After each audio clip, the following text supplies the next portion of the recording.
Hello everyone, I am Jimmy Yang. My Chinese name is Tianli Yang, Yang Tianli. I am an inventor, a cryptographer, or a computer geek. I have many different identities. So today I will read to you RFC 9807 document, OPAQUE protocol. Introduction. Password authentication is ubiquitous in many applications. In a common implementation, a client authenticates to a server by sending its client ID and a password to the server over a secure connection. This makes the password vulnerable to server mishandling, including accidentally logging the password or storing it in plain text in a database. Server compromise resulting in access to this plain text password is not an uncommon security incident, even among security-conscious organizations. Moreover, plain text password authentication over secure channels, such as TLS, commonly used as HTTPS, is also vulnerable in cases where TLS may fail, including PKI attacks. PKI attacks means attack against the certificate issued using PKI mechanism, that is public key infrastructure, certificate mishandling, termination outside the security perimeter, visibility to TLS, terminating intermediaries, and more. Augmented or asymmetric password authenticated key exchange protocol, that is a family of protocol, usually known as PAKE, Password Authenticated Key Exchange Protocol. That is, the public key is authenticated using password. We do public key exchange, and the public key is authenticated not by signature, but by password. And there are two versions, augmented version and symmetric versions. And the OPAQUE protocol is using augmented or called asymmetric version. Augmented password authenticated key exchange protocols are designed to provide password authentication and a mutually authenticated key exchange in a client-server setting without relying on PKI. That is a feature of PAKE. There is no need to rely on PKI, except during client authentication and without disclosing passwords to server or other entities other than the client machine. A secure aPAKE should provide the best possible security for a password protocol. Indeed, some attacks are inevitable, such as online impersonation,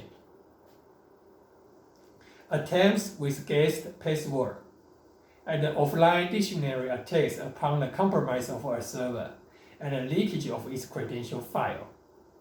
In the latter case, the attacker learns a mapping of a client's password under a one-way function and uses such a one-way function or mapping to validate potential guesses for the password. It is thus crucially important for the password protocol to use an unpredictable one-way function. Otherwise, the attacker can pre-compute a deterministic list of mapped passwords, which would lead to almost instantaneous leakage of passwords upon server compromise. That is the identified problem by the author of OPAQUE protocol. This document describes OPAQUE, an aPAKE protocol that is secure against pre-computation attacks. The pre-computation attacks is using a deterministic mapping to pre-compute a set of possible values, and which would lead to almost instantaneous leakage of password upon server compromise. And the OPAQUE protocol, the author of OPAQUE protocol, argues that OPAQUE is secure against the pre-computation attacks.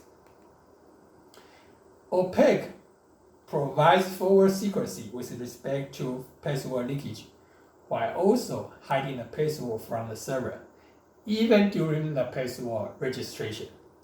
OPAQUE allows applications to increase the difficulty of offline dictionary attacks via iterated hashing or other key stretching schemes. OPAQUE is also extensible, allowing clients to safely store and retrieve arbitrary data on servers using only their password.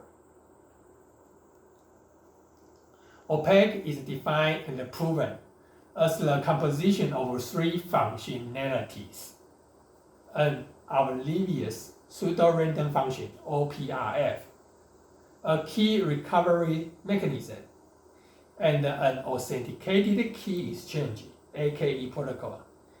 It can be seen as a compiler for transforming any suitable AKE protocol into a secure aPAKE protocol.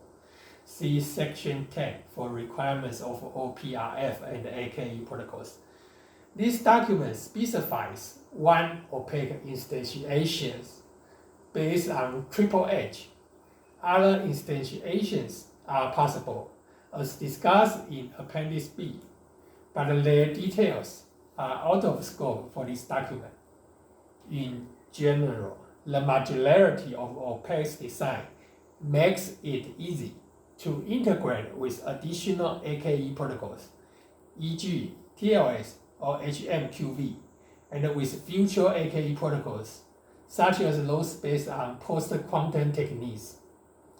OPAQUE consists of two stages: registration stage and authenticated key exchange stage, commonly known as registration and login. In the first stage, a client registers its password with the server and stores information. This information is called credential, and store information used to recover authentication credential on the server. Recovering this credential can only be done with the knowledge of the client password. So this is the key point of OPAQUE protocol. It would store information, the kind of information used to recover authentication credential on the server, which would be used for client to authenticate to the server.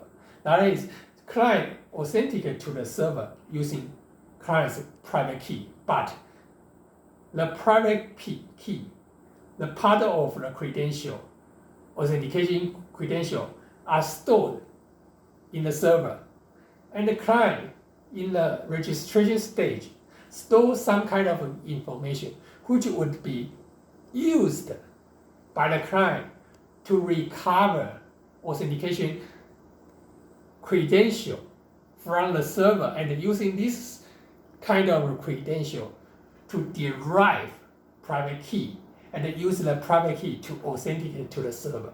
That is the mechanism designed by the author of OPAQUE protocol. In the second stage, a client uses its password to recover those credentials, and subsequently using them as input to an AKE protocol. So, how to recover credential? Client, of course, not of course, but client, the design is that client use its password to unlock credential and subsequently using this credential to derive the client's private key and using this private key to authenticate to the server. So in the second stage, a client uses its password to recover those credentials and subsequently use them as input to an aPAKE protocol. This stage has additional mechanism to prevent an active attacker from interacting with the server to guess or confirm clients registered via the first stage. Servers can use this information. Server can use this mechanism to safeguard registered client against this type of enumeration attack. See section 10.9 for more discussion. The name OPAQUE is a harmony of OPAQUE, where O is stand for oblivious. The name OPAQUE was taken. This document complies with the requirement for aPAKE protocol set forth in RFC A125. This document represents the consensus of the Crypto Forum Research Group, CFRG. It is not an IETF product, and it is not a standard. So, thank you very much. I will read to you the following part in next video. Bye-bye.